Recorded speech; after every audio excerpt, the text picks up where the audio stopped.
Welcome into 49ers Access. My name is Sterling Bennett, and today we are previewing the San Francisco 49ers Week 16 matchup against the Miami Dolphins.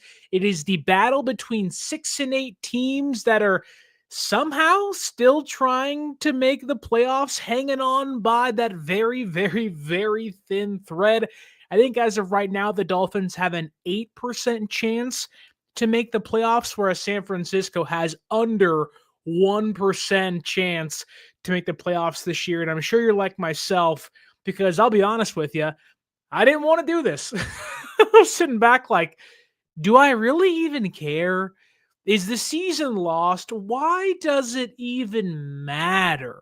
Just tank for a higher pick, pack it up, pack it in, move on to 2025. And I feel like that is the consensus thought of like, these last 3 weeks are because we have to play them, not because we want to play them, right? The season's over with. We're just wasting our time. Unless they're going to play the young players, what is week 16 through 18 actually worth for this team? But I will say this. The reason why this game matters is because although you have a less than 1% chance to go to the playoffs, that percentage is not zero. That percentage has not said officially eliminated just yet. So I get it. We're all down. It's been a rather disappointing 2024 season. And now everyone's focus is towards Brock Purdy and his contract in the offseason. And it feels like that has been the focus about San Francisco the last week or so after the Rams loss on last Thursday. But they still have a chance. It's not a big one. It's not a high one. And it's likely improbable they actually can make a run. But the San Francisco 49ers still have a chance to go to the playoffs this season. Thus, we have to look at this game through that lens. But first, I want to ask you to hopefully like, share, and subscribe to the video on the audio podcasting platforms. Give it that 5-star review. You can follow us on social media. And to help you out somewhat during the holidays, you want to see the Golden State Warriors play, you want to go pre-order baseball tickets, heck, maybe you want to see your San Francisco 49ers play before this season is over, go to SeatGeek.com and save yourself $20 off your first purchase by using promo code 49ers Access. It's 49 ERS ACCESS at SeatGeek.com. That is my Christmas gift to you. And without further ado, let me explain how and why the San Francisco 49ers can still make the playoffs. Like I said, I get it. It seems like just call it a night. Wrap it up. Whether you pay Brock Purdy or not, we all want to forget and just move on to 2025, go on to the offseason, and just forget everything that happened this year. But the 49ers still technically have 2 paths to the playoffs. And the first one is through the division. Now, yes, I know that they lost to the Rams. It, again, feels like it's not going to happen. But after losing to the Rams, the 49ers technically still have a chance to win the NFC West this season. The things that have to happen for that to happen is San Francisco has to win out. They have to beat the Dolphins, the Lions, and the Cardinals this season, the next 3 weeks. The Seahawks and Rams have to lose their next 2 games. Not impossible, but they both have to end in a tie in week 18, and the Cardinals have to lose or tie to the 3-11 Panthers at home this Sunday. So you are Panther fans this week. You are non-Seahawks and non-Ram fans the next 3 weeks, and you're hoping for a tie in San Francisco to win out to the NFC West. It's a lot. Probably not going to happen, but there's a chance it does. For the wild card, this is a much simpler route to take. It's much more straightforward.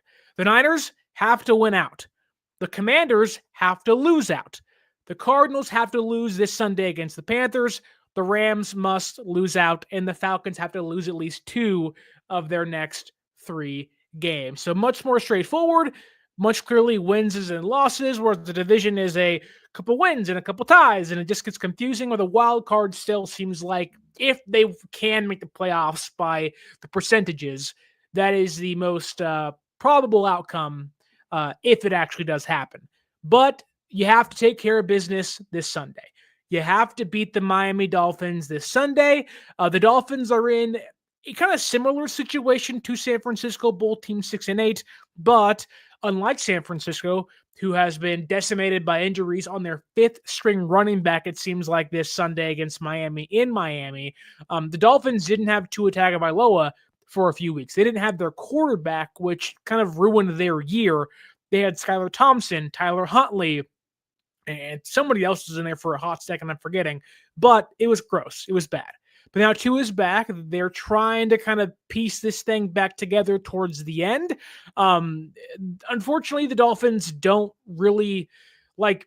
Maybe this year excluding, like had San Francisco been playing this Dolphins team last year or the previous couple seasons, I wouldn't be scared. They are a rather soft team.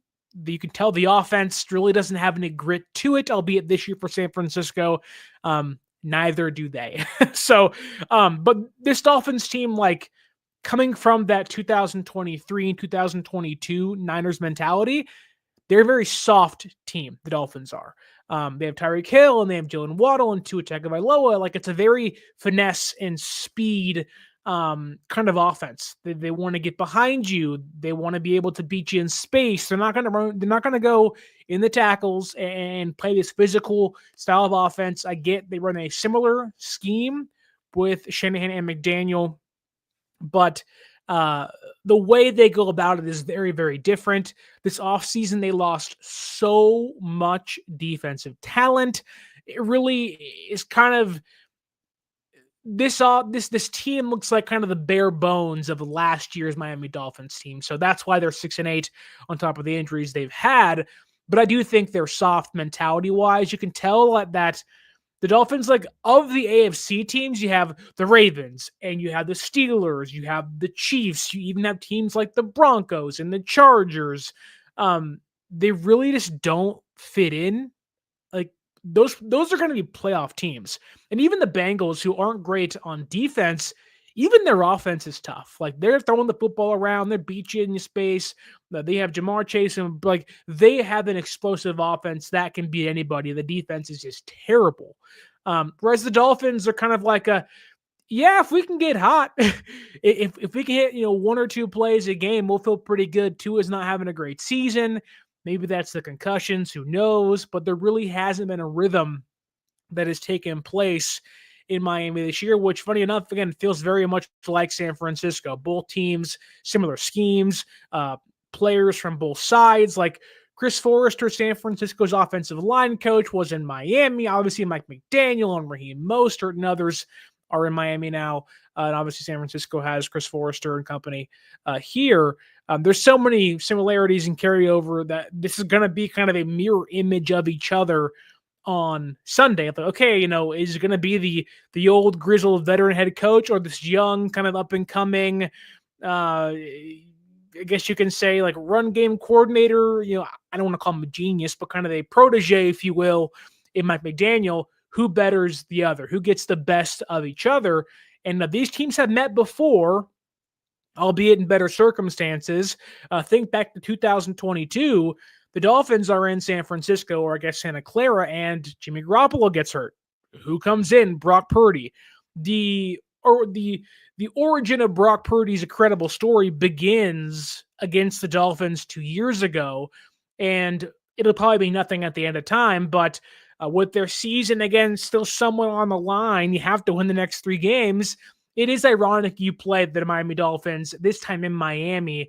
Hopefully, the weather's nice. I know it's December, and we're all kind of getting bundled up, waiting for Christmas to come and the New Year to happen. But I'm hoping in Miami it'll be a little dry for these dudes after the rainy day they had against the Rams at Levi's last week, and the kind of back-to-back cold/snow games they had on the road against Green Bay and the Bills. You're hoping for a dry weather kind of game out there in Miami.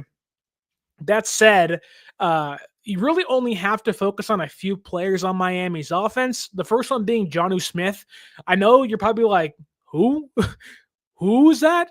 That's their tight end. Jonnu Smith has had a really, really, really slow start to the year, but as he's kind of gotten more comfortable in the offense and integrated himself more with Tua Tagovailoa, you've seen this massive explosion in production late in the year. In his last 5 games, he has 5 touchdowns. He has 45 targets on top of those 5 touchdowns. So he's getting 7 targets and essentially 1 touchdown per game with Miami. But I'm hoping that in the wake of Devondre Campbell's swift and not so smooth exit of the team, I'm hoping this can be a really good, I guess you can say, kind of look into what this linebacking core could look like next season. You have Fred Warner in place. He's the star. He's the all-pro. He's the leader of the pack. And you have Dre Greenlaw back. I think they're going to re-sign him if you believe what Kyle Shanahan said earlier this week. They want to. They want to get that done. Then you get D. Winters. This feels like that's going to be the group next year, or it seems that way. This is a good glimpse as to what that group can do. I'm not sure how much you put into PFF scores and grades, but that's a pretty darn good coverage group that they haven't had all year. Like, this is going to be their best coverage group of linebackers they'd have all year.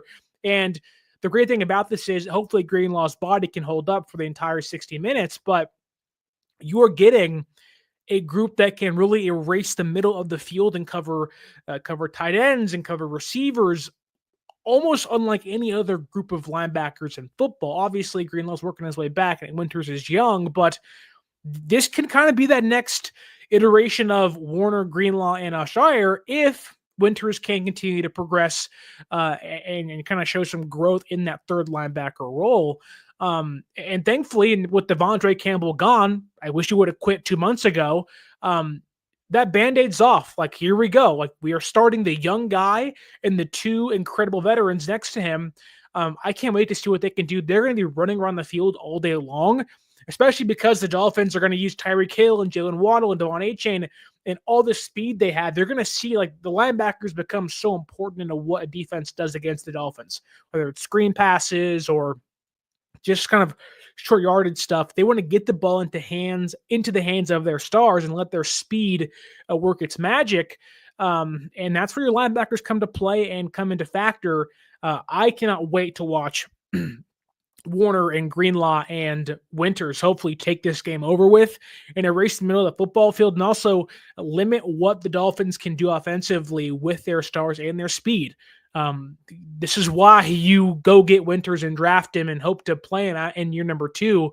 This is why you were kind of, last week saying, hey, Campbell, you're not going to play. We want to see what Winters can do next to Greenlaw and Fred. And it looked phenomenal. Like, it looked really good against the Rams, not be it different offenses, but similar systems. Although the teams want to do different things, you have these linebackers that can, like, they're athletic. They are sideline to sideline kind of players, even with Fred's broken ankle. Like, they're doing it all out there, and I'm hoping, and my eyes are going to be glued towards the middle of the football field. JD Durham says, thumbs up and Jalen Graham. I don't think I'd put Graham in that group. He's more of a run defender. He comes downhill quickly, but he isn't the greatest coverage player, but a young player nonetheless. I would rather see Graham play than, say, Demetrius Flanagan-Falls. But we shall see what happens on Sunday against Miami. Lori Matthews says she feels good about this one. I do too. And I'm not sure if maybe it's because the pressure's off and it's like, we don't have anything to lose. The season is by all intents and purposes over. Like, you can kind of sit back and relax and kind of go about your business. Like, whatever happens, go out there and take care of business for sure. But it's like, they need a lot of help. And maybe you see a more relaxed version of San Francisco this Sunday. Now, you'd like to see that for the last 15 weeks, but I do feel oddly good about this game. Now, that said, I felt pretty good about the Rams game last week too, albeit I don't think anyone saw us scoring 6 points. So I don't know what's going to happen on Sunday down there at Hard Rock in Miami, which I think it's the first time. Maybe I'm wrong. Is this the first time the Niners have played in Miami since losing to the Chiefs in the Super Bowl in 2019? It feels like the first time they've been back. I don't think they have been. Maybe in 2020. That schedule, I have scrapped that from my mind, but this might be their first time returning to Miami since then. So, not the most fondest memories in week 16 of the NFL season for the San Francisco 49ers. But they do have some bad news on the running game side of stuff. Isaac Guerendo is unlikely to play this Sunday, which means so they lost Christian McCaffrey twice this year, essentially. The Achilles stuff, the PCL injury. They lost Jordan Mason to a shoulder. Then he came back. Then he's a high ankle sprain. He's done for the year. They lost Elijah Mitchell before the year even started, which is like, okay. Then you lose Isaac Guerendo now for at least it seems like 1 week with a hamstring injury. Not good, not fun. Like this is a down to your fifth string running back kind of season for San Francisco, which is just like, what the heck, man? Like these guys cannot catch a break even when the season is over. They still can't catch a break. There's going to be no Trent Williams, which I've read and saw that he's still on the kind of the walking scooter. He can't even put pressure on his foot just yet. His season's probably over. So it's going to be a Jalen Moore left tackle, which even then he has a hip injury. So they might play Sebastian Gutierrez and Austin Pleasance, who was a non-signed player in free agency a week and a half ago. So it's not great. You really could have your third string left tackle and your fifth string running back saying, hey, you got to win this one to keep our season alive, folks. So the odds are not stacked in San Francisco's favor. But through all of that, I do still feel pretty good about this one. Maybe it's because my non-belief in the Dolphins, or maybe it's just because the Christmas spirit. And we're like, hey, what do you got to lose? Draft pick spots, who cares? Just go out there and win the football games. If you go, let's say 9-8, there's no harm in that. You save what has been kind of a losing season, if you will. But no Isaac Guerendo. The Dolphins have a top 5 rushing defense in football. So the odds San Francisco is even going to be able to run the football was going to be less anyways. Now you give me Patrick Taylor Jr., who I do like, mind you, but then it's Keyshawn Vaughn. And then it's Israel Bonaconda, which that's an awesome name, and he's a really good prospect coming out of college. But it's like the hope isn't high that San Francisco can run the football. And yes, Kawachito, losing is pretty advantageous. Say you go from pick 18 to pick 12, certainly helps your odds. Maybe getting an edge rusher or a tackle. I think San Francisco. I have a really weird feeling, and I'm going to put this out there that. I know Trent Williams said he wanted to play till he's 40, which could still happen. But he the ankle injury and then he lost the kid. Like, how much does that take out of you? Either way, San Francisco will be really smart to draft a lot of offensive linemen this year. I like Jalen Moore as a backup. He's been a lot better this year than I thought he was going to be, which kudos to him, putting out a lot of hard work. That said, let's say they are pick 12. A tackle wouldn't be too bad. It'd be funny if they drafted a tackle this year at 12, say, because they were in that exact same position to pick Tristan Wirfs in 2020 and said, hey, Javon Kinlaw, come on down. So it'd be pretty, I don't know if it'd be ironic or whatever, but still pretty like, oh, okay, like, wow, what a coincidence. But no Isaac Guerendo. My faith is not really high in running the football. But on the other side, you have Devon Achane, who has had really a stellar season without Tua Tagovailoa playing the whole year. He is their speed demon. Raheem Mostert really hasn't been a factor in most games. Their rookie hasn't done much this year. It's been very much a Devon Achane kind of season for them, and he looks really good still in his second year. The speed's there, the power is still there. Like, he looks like a legit, like, I don't want to say an RB1, but a legitimate, like, top of the line rotation piece that can give you 12 to 15 carries a game. And he's quick as can be.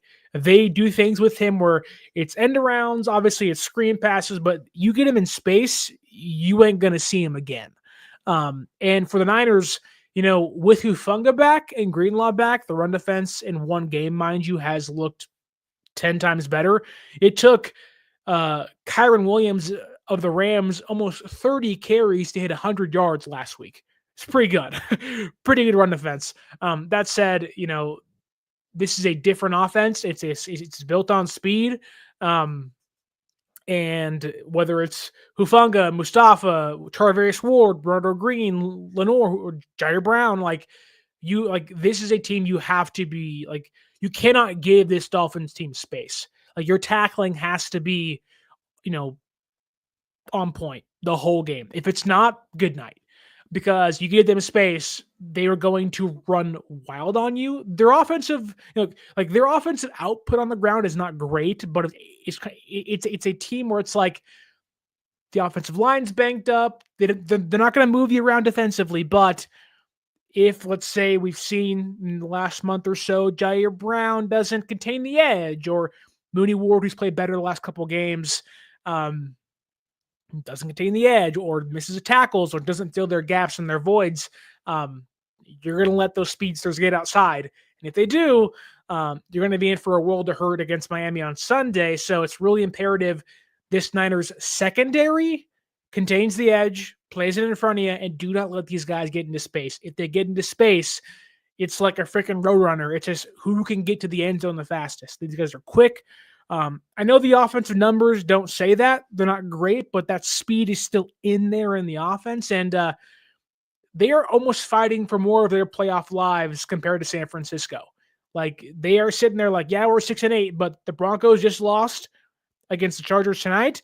They're saying, hey, we still got a chance at this. That said, if I'm the Niners and you got that 1%, less than 1% chance, play spoiler.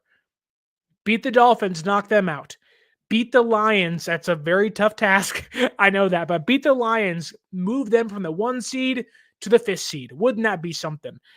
Beat the Cardinals, knock them out. Like, you can play spoiler to a lot of good teams or borderline playoff teams, which is kind of a nice way to end your season.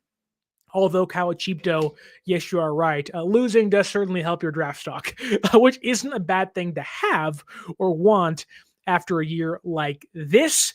But I think one of the biggest talking points has been that of Brock Purdy. He has, and his contract have really, really, really kind of become the talking point of the year.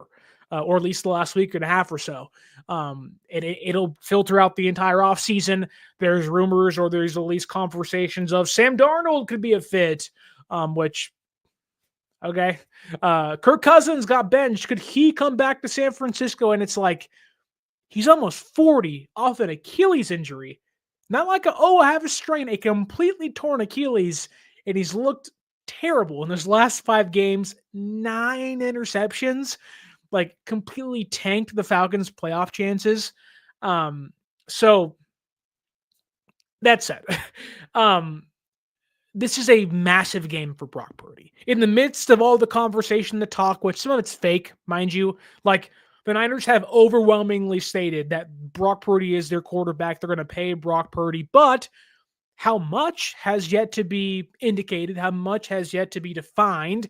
Some say $65 million, reset the market. Some say 30, some say 50.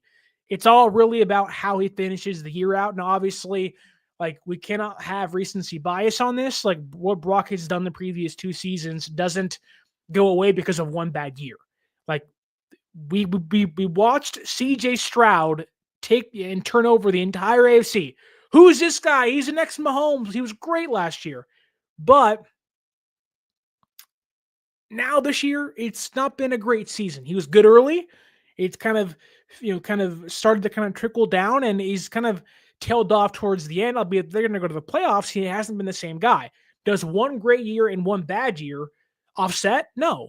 I think you have to say there's still that player in Brock Purdy somewhere. And Kyle Shanahan said today on KNBR, like, this team has been, like, there's nobody on this team. Like, again, 5th string running backs and backup left tackles, and at times, like, backup guards and backup centers and backup linebackers and backup receivers. Like, it's just been a complete mess. And Brock Purdy's had to try to kind of steer that ship in the right direction and get it back on track.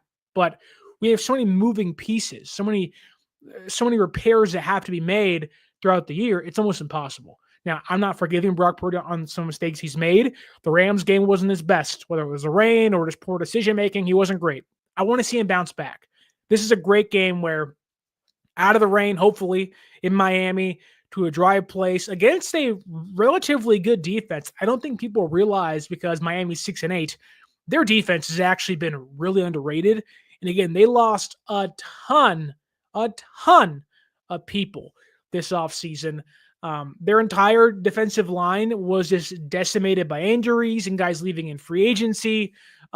Just a complete, like, you talk about San Francisco being hurt by injuries, like, their defensive line is essentially our running back room. It's like every single person was gone for a certain period of time, whether it is losing in free agency. Jalen Phillips got hurt again this year, which sucks. They've had to piece their defensive line together. Now, Calais Campbell is there. He's had a really, really, really good season. Pre-trade deadline, I wanted San Francisco to make a move for him. Chop Robinson, their first-round pick. In the last month and a half or so, he's looked like a bona fide star and stud. A top 5 pass rushing productivity grade in the last month or so.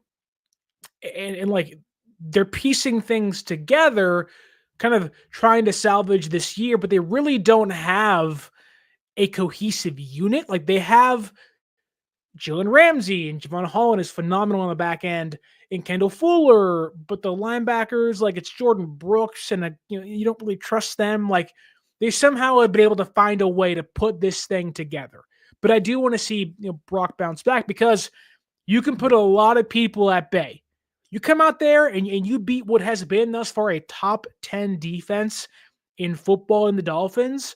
You beat them by, let's say, 14 points, 10 points. You go out there and you go to 7-8, right? And you're like, oh, okay, wow. Like, it's not a great record by any means, but you put that Cousins conversation to the side.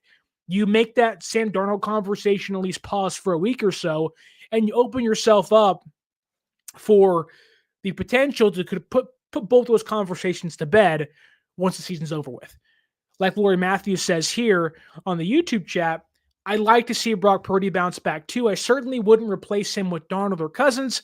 Let's be somewhat objective here. Right. I mean, like, you want to replace, like, the whole Kirk Cousins conversation is, well, he would give San Francisco more time. It's a veteran. He knows the offense. He knows Kyle. And I think Cousins would be a great backup in San Francisco for a very, very, very restructured contract. But him as a starter, do you want a 37-year-old, like, unmobile, non-mobile quarterback in your pocket in San Francisco with this offensive line? I don't think so. That doesn't make sense. Now, Sam Darnold's a different conversation. The arm talent is certainly there. He has 29 touchdowns and like 15 interceptions this year, or around there. So like, there's gives and takeaways from Sam Darnold having a great year in Minnesota. I would not be shocked to see them keep him. I also wouldn't be shocked to see a team, let's say like the Rams, if Matthew Stafford retires. Hey, Darnold, come on down. That's easily a possibility for for the Los Angeles Rams. He fits their system to a T. He fits with what they want to do. And I would hate to watch him carve up San Francisco's defense again. He is be a much cheaper contract for the San Francisco 49ers. That said, you already got the guy in the building. Like, Brock doesn't have the greatest arm, but he's shown you what he can do when things are going right, which is much better than what Sam Darnold has done any other year in his entire career. Now we'll see what happens this season, but I have a very, very, very good feeling that the Vikings aren't going to the Super Bowl. But time will tell. That said, this is a massive last month-ish or so for Brock Purdy. You have to go out there and play better. He talked today with the media that I want to rekindle that chip on my shoulder. Okay, well, you have 3 weeks. The chip is on your shoulder, Brock. You have some fans, albeit they're asinine and delusional, saying like, Get him out of here. Replace him. Give me 37-year-old Kirk Cousins. Give me Sam Darnold, who's had one good season since being drafted in 2018. And I'm saying, hey, Brock Purdy, you've been great for 2 of the 3 years you played. Get him out of here. That chip's on your shoulder. You don't have Christian McCaffrey and Jordan Mason, now Guerendo and Mitchell and Ayuk. Chips on the shoulder. Their season is at less than 1% chance to make the playoffs. Figure something out. You weren't great last week. Was it a blunder? Was it a 1 week kind of like, wow, I wasn't great? How do you find a way to push forward past that? How can you find a way to end that conversation about potentially replacing you happening outside the building? Now, let's be very honest here. It's only happening outside of the building.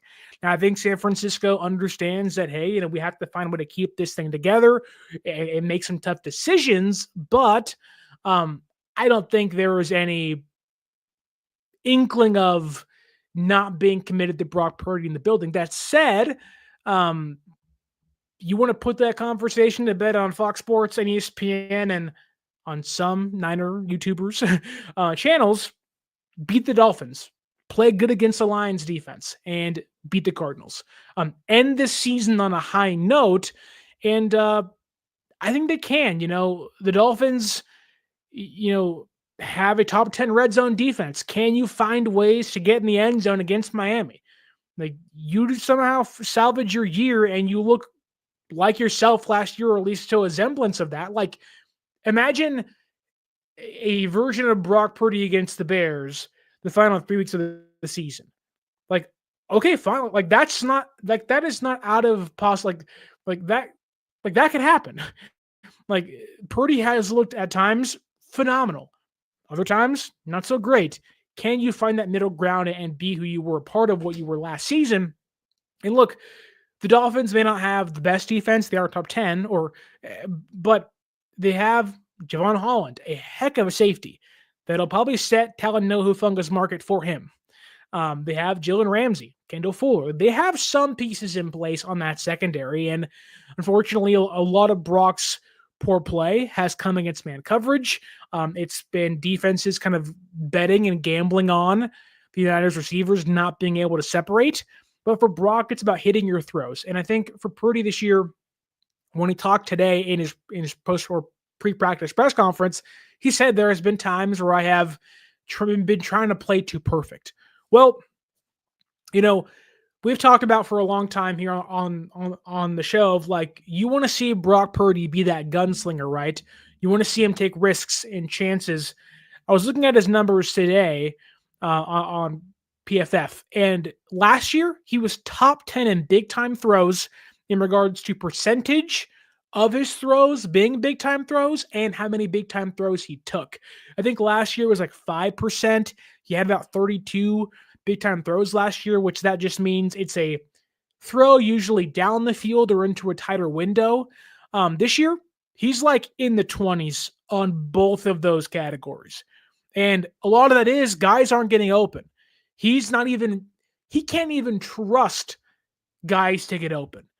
And I'm hoping and begging, like, the Niners are going to watch a Dolphins team that is going to rely on speed, and Tyreek Hill and Devon Achane and Jalen Waddle and other guys in the offense. And I'm going to sit back and say, where's Pearsall on end arounds and screens? Where is Jacob Cowing? I get it. Those are young players, and we've talked long and hard about me saying, you can almost wash this year for Pearsall, but we're going to see what elements need to be added to this offense in the future. And hopefully the next 3 weeks or so, like, add some of that speed, add the elements there. I know Pearsall has kind of been this controversial talking point because of the one pass Purdy missed last week, which was a good pass was a play that should have happened. Purdy should have made that throw. It was a bad throw. He didn't hit him. Happened against the Bears too. So I want to see this Purdy-Pearsall connection finally kind of come together. Everybody likes peanut butter and jelly. That was Brandon Ayuk and Pearsall last year. Okay, well, some people like peanut butter and jelly and Nutella, or put bananas in there. Like, people like these odd combinations. There's no reason as to why you can't find ways to get Pearsall involved. Like, I love Chex Mix. I want my Chex and my little pieces of bread and my M&Ms and my raisins, or that's trail mix, mind you. But like, I want all these things. My peanut, like, I want all these things involved because they all together make a really good snack, right? San Francisco has the elements and the ingredients to have a really good offense still, even without Christian McCaffrey. But instead, like how Achito says here, no, give a wash to Deebo Samuel the football while he's getting strapped by third cornerbacks and linebackers. And like, yeah, like it was so like I had to scratch my head when Kyle Shanahan said in maybe 2 days ago that he didn't think Deebo Samuel had slowed down. And I was like, okay, if he didn't slow down this year, like, what do you call this? He's not looked the same. I get texts from friends every single game day of like, why is he getting the football? Wow, Debo sucks. Wow, he's washed. He can't do anything. He can't block. He can't catch. Like, the body isn't there. The speed isn't there. Like, all he's good for is being a bona fide overpaid kick returner. And there may be some truth to those conversations for sure. I do believe Deebo Samuel can still be somewhat of a productive player, but I'd rather see these young guys get the opportunities. Now, I want Deebo to still play. I want Deebo to be involved in the offense, but instead of 8 targets for him, give 2 or 3 of those to Pearsall or Cowing. Give this offense that kind of electric gut punch they need. So I'm just hoping that, like, with this, like, last kind of like, what do you have to lose 3 weeks of the year? It's not just, hey, let's phone it in, wrap it up.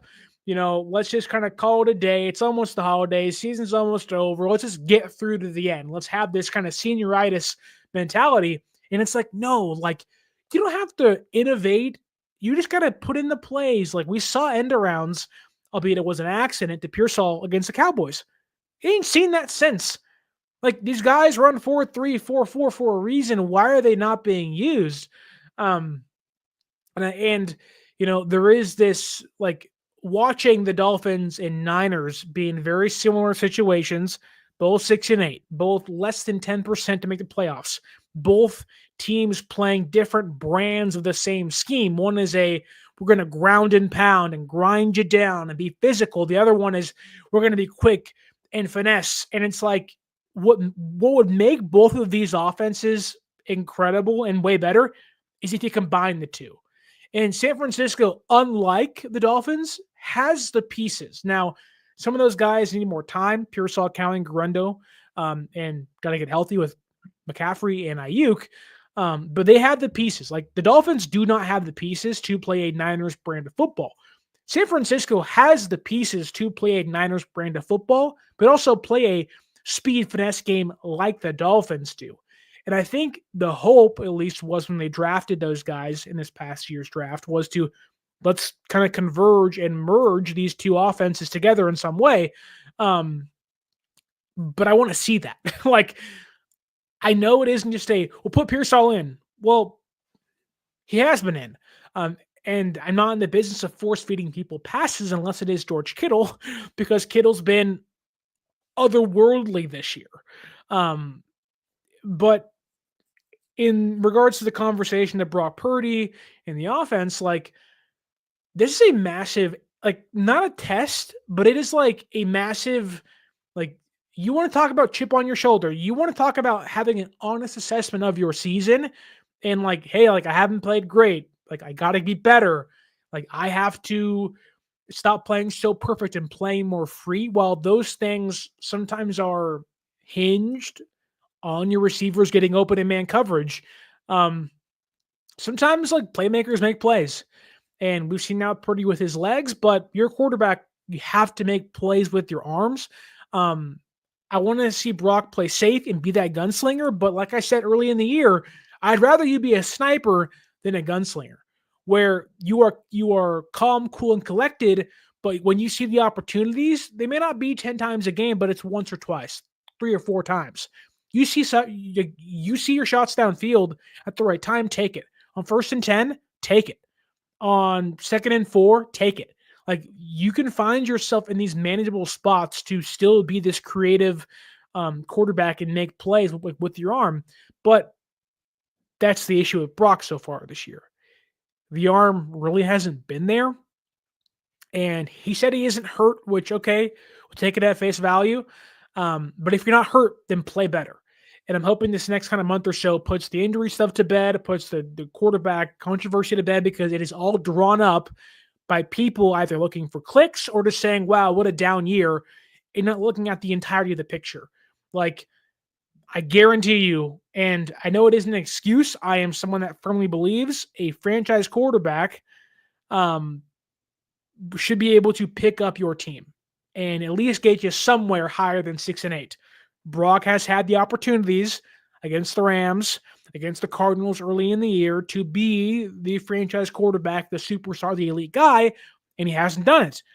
Other times, against the Rams early in the year, had it not been for a drop pass and a field goal, they win that football game. So there's been this kind of mixed bag of like, well, you've proven it in losses and you've disproven it in other losses. So you're hoping that kind of can kind of figure itself out at the end of the year.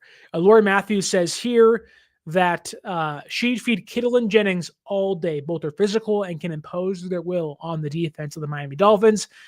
This is a game where I think the Dolphins defense linebacking position should be able to be picked on somewhat. The Dolphins defense, albeit has been a top 10 defense this year, kind of like the offense. Like, I don't walk in scared of the Dolphins. I don't think anybody does, really. Even if you are the Titans, you're not like, oh, cup with the Dolphins, I'm scared. You're like, okay, they're beatable. And I think like the Dolphins are a team that cannot beat anybody, but they can lose to anybody. They are a team that is very limited in how they can play offense and defense. They're like, Calais Campbell's been great. Chubb Robinson's been great.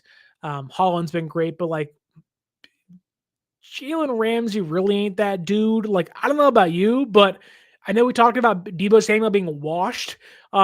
Whenever he sees Jalen Ramsey, he gets up for a game. So we might see a vintage Deebo simply because of Jalen Ramsey on the other side this Sunday down there at Hard Rock Stadium in Miami, which would be pretty fun. Be like, where has this been all year long? I also don't think Deebo has or is washed. Cowachito right here on the YouTube chat. I understand the thought of, well, CMC and Ayuk covered up his inability as a real receiver. Yeah, I mean, Deebo has never been a great receiver. He's a playmaker, a running back, if you will, that happens to play receiver. Because getting him out wide, it can do wonders for your offense. And really, even then, like, other defenses respect Deebo still. They double team him. They give him linebackers and safeties. They chip him sometimes. Like, other defenses respect Deebo Samuel. The issue is that when he has the ball in his hands, he doesn't do anything with it. Like we talked about after the Rams loss, like, how dare you go on Twitter and talk about touches when it's like, bro, like, you've not been good. You've not been good this year whatsoever. But Jalen Ramsey's playing, and you just never know with Deebo. There are too many memes of them going back and forth. Deebo in the back of the end zone. I think it was last year, maybe, or 2 years ago. He hates that guy. Like, there's like a mutual respect and then equal mutual hate between Jalen Ramsey and Deebo Samuel. So I know it comes in a rather meaningless game, but we are clinging to that 1% of playoff hopes. And maybe so is Deebo Samuel. You just got to think, like, I know fans are like, I can't wait for this year to be over. It was a waste. Get to the draft, get a full off season, get a fresh start. I have to believe the team feels that way to a certain degree as well. Like, maybe not George Kittle, maybe not Fred Warner or Dre Greenlaw or Brock Purdy, but like, I'm sure Deebo Samuel cannot wait for this year to be over. I'm sure Trent Williams can't wait for the year to be over. I'm sure Nick Bosa cannot wait for the year to be over. I mean, Bosa called the game meaningless anyways. Like, he was like, I haven't played meaningless football ever in the NFL. I have no idea what this is like. So like, that's, you can tell the mentality is like, man, like, I don't want to be here. Like, let's fast forward this puppy, get to the offseason, get rest up. But man, oh man. JD says here, having the Rams tie in Seattle in order to win the division is less than a 1% probability. Or, excuse me, less than a 1/10 of a 1% probability. Yeah, it's not likely. It's not likely. The wild card is much more feasible, but needs some help. Needs some help. Lori Matthews says here, Nick Bosa looks like this season has worn on him. He needs a spa day. Oh, I mean, Nick's from Florida, so I would not be shocked if he's like, why don't you guys just fly back without me? I'm going to go back home, go to the beach, just lay in the spa for a little bit, just stay in Miami for the next 2.5 weeks, and I'll see you guys during the exit interviews when it's all said and done, back, I don't know, in January somewhat time. But I don't know, like, this team has been through so much, and you can see, like, in their mind, there's a light at the end of the tunnel, and it means like being done with the season. It's not like, oh, Super Bowl. It's like, I cannot wait to get 2024 in the books and behind us. You can tell these guys are tired. They're exhausted. They're just like, dude, this is a year from hell. Can we just move on with our lives and pick up the pieces in the offseason during the draft and try to make it anew? That said, I do want to kind of talk about Tua Tagovailoa. We haven't really talked about him here. Tyreek Hill was a player that Tua often goes to, right? He usually was the top target getter with Miami, but their offense has gone from this Ferrari, this Corvette, this kind of high-speed rocket that can score on one play. It really hasn't been that way for a variety of reasons we've already kind of touched on this year, whether it is the offensive line injuries or Tua being hurt or it's a bad year for the Dolphins. Did you know Tyreek Hill, for all the speed he has not caught a pass over 30 yards since week number 1?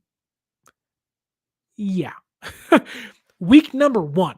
So there's speed on the offense, but they really haven't been able to unlock it this year. It's been, the car's in the shop. The car's, and needs a new engine. It needs a new transmission. The tire's flat. Oh, the rim's messed up. Oh, the bumper came off. It's like the Dolphins feel like that's kind of been happening all year for them. And Tyreek Hill, who usually is the number one offensive weapon on the team, has been held at bay. Now, he's an older player, isn't the same person and player he once was, but again, it's Tyreek freaking Hill. It's the cheetah. Not many big plays in this one, but I do think having, if he plays, Jalen Waddle and Hill out there, their speed just gives a secondary a different test. That, like, Puka Nacua, for as good as he is, and Cooper Kupp for as good as he is, albeit Lenore locked up Cooper Kupp. Cooper Kupp had no catches for no yards last week. Like, Lenore was logging that dude, former offensive player of the year, mind you, down. Like, talk about complete and utter domination. They lost that game 12-6.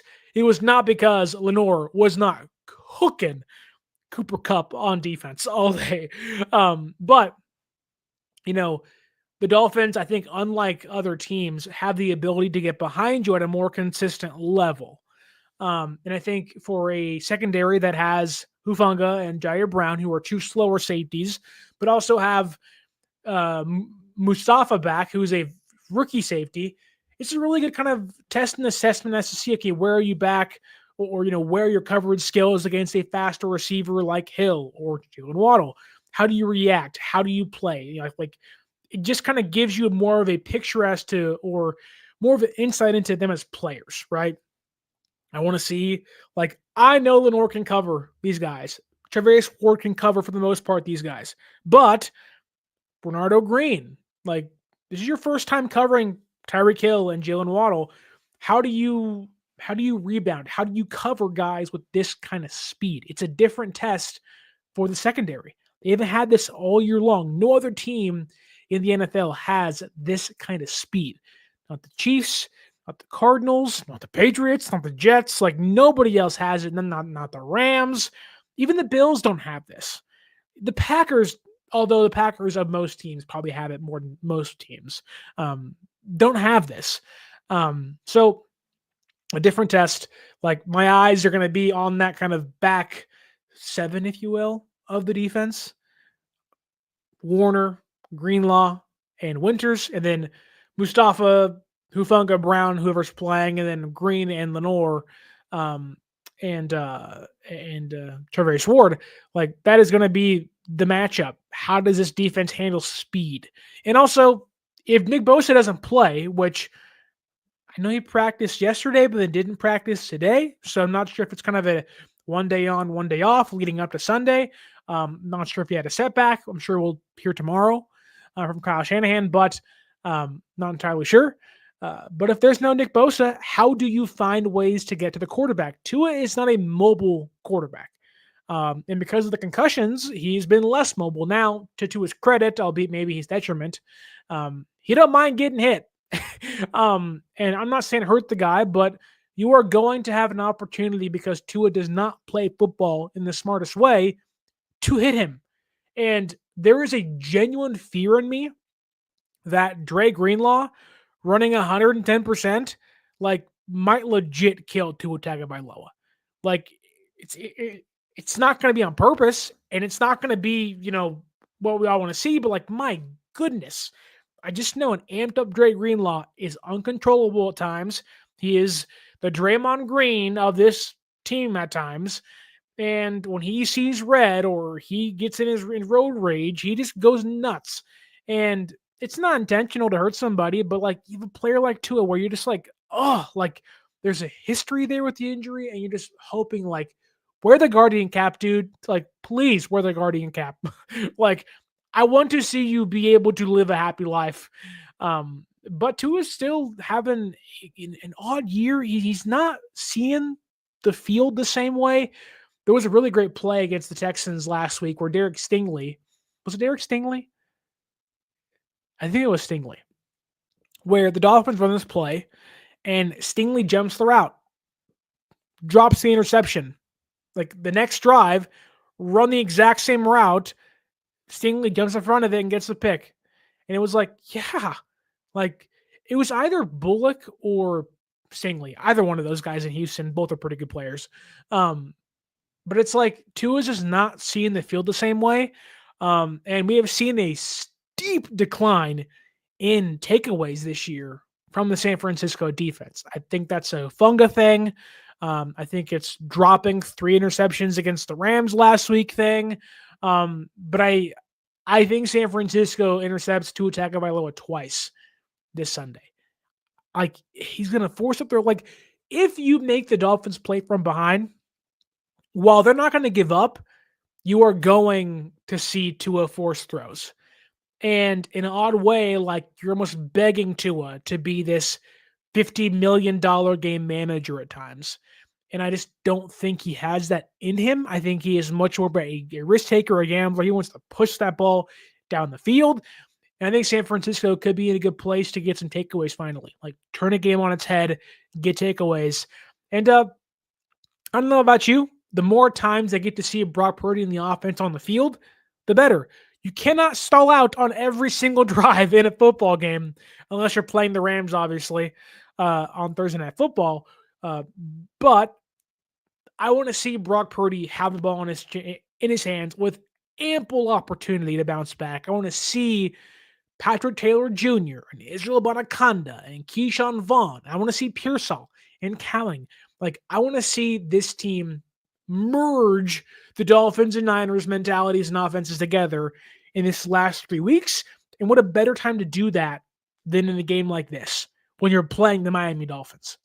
You have the pieces, you have the ingredients, mix that bowl together and make that amazing cake. Make that trail mix, the raisins and the peanuts and the M&Ms and the Chex and the bread. Like, I want to see it all.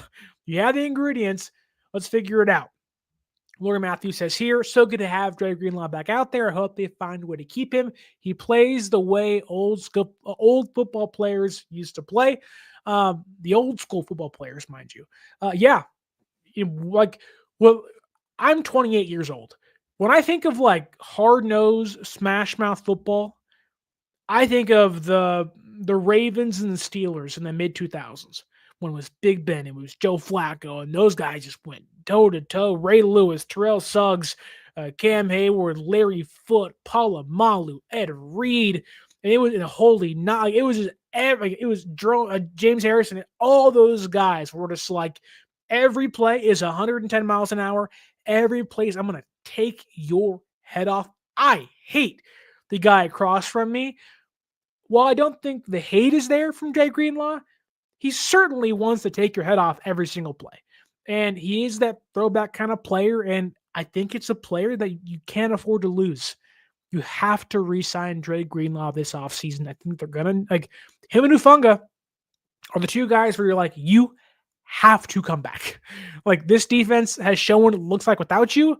And it is not great. Like, late in fourth quarters, you have to have players like Dre Greenlaw and like Talanoa Hufanga. Those guys make plays. Those guys get takeaways. Those guys are clutch defensive players. You can't afford to lose. If you lose them, it's a massive loss for you and a massive gain for whoever signs them. There are teams hoping and begging to find players like Dre Greenlaw and Talanoa Hufanga. But for a score prediction in a rather meaningless game, but minus 1% doesn't mean zero yet for the playoff hopes. I think San Francisco wins this game. Let me think. San Francisco wins this game. Are they going to get to 30? I think San Francisco wins 28-23. That's a good number, right? Score 4 touchdowns, get to the red zone a few times. Dolphins are top 10 red zone defense, mind you, but maybe get in the red zone a few times. Maybe it's a Pearsall. Maybe it's Cowing. I think it'll be close, but I do think San Francisco's defense is on the field to end the football game because the offense takes care of business in a hopefully dry environment that is Florida this Sunday. And I don't know if their playoff hopes stay alive, but maybe spoil the Dolphins season and get to 7-8 and maybe put yourself in a position to, I don't know, make some weird Christmas miracle improbable run towards the wild card. Not impossible. It's not probable, but we shall see how week 16 comes to be. That said, I want to ask you kindly to like, share, subscribe as you exit out of the show. Leave with a like. Comment down below on what you want to see from the San Francisco 49ers the remainder of the season. If you could, on the audio podcasting platforms, give us that 5-star review. It is the freest, easiest, and most effective way to help the show out in the ratings and on the charts. If you also could follow us on social media at 49ers_access is the X or Twitter. 49ers.access is the Instagram. And just for you, a holiday treat from me to you. Merry Christmas. Happy holidays. Whatever you celebrate, here is a $20 off discount to SeatGeek.com by using promo code 49ersaccess. 49 ERS ACCESS at SeatGeek.com. Again, to save yourself $20 off your first purchase. You can also go to SportsSpyder.com, your one-stop shop for all your favorite teams' latest news, podcasts, and articles in one place, categorized by your favorite sport and your favorite team. And on the way out, as JD says here, just win. Olada, just win, baby, a la Jimmy Garoppolo when he used to be here in San Francisco. Or if you're an old head, how about Al Davis and the Raiders? RIP. Although we hate the Raiders here on the show. That said, let's head out. Hope you enjoy the rest of your weekend. Merry Christmas. Happy holidays. Enjoy week 16. Maybe that less than 1% chance to go to the playoffs finds a way to increase to 2% if they can keep their playoff hopes alive with the win this Sunday. My name is Sterling Bennett. Want to thank Lori Matthews, JD Durham, Jim Everett the Great, who is the biggest Rams fan of them all in the YouTube chat, Cowachipto, and many, many more. My name is Sterling Bennett, and as always, stay faithful.